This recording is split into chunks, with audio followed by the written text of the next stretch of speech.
शाही प्रतिष्ठान आयोजित साहित्य केसरी महाकाव्य महापर्यटन 2026 या स्पर्धेमध्ये मी माझी कविता सादर करत आहे. माझ्या कवितेचे शीर्षक ती एक व्यक्ती म्हणजे माझा बाप. माझ्या आयुष्यातील त्या एका व्यक्तीची गोष्ट काही वेगळीच आहे, कारण ती एक व्यक्ती म्हणजे माझा बाप.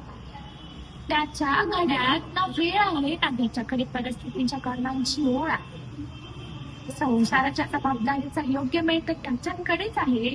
अशी घड्याळाच्या वेळेची कमान न बाळगता जबाबदारीचा योग्य वेळ घालणारी एक व्यक्ती म्हणजे माझा बाप आहे.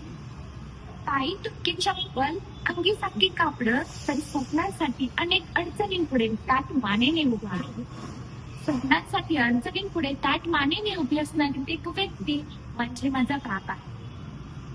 सह्याद्रीसारखा माझ्या पाठीशी खंबीरपणे उभा आहे.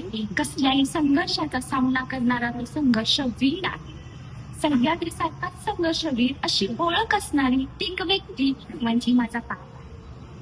तर हाताच्या फोडासारखं त्यानं मला नाजूक झुकलं.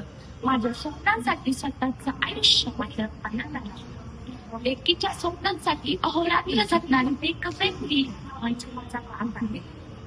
बाबा, तुमच्या आजपर्यंतच्या या संघर्षाला मला नक्कीच पूर्ण विराम द्यायचा आहे. तुमची मान अभिमानाने दाद होईल इतकं यशस्वी मला व्हायचंय.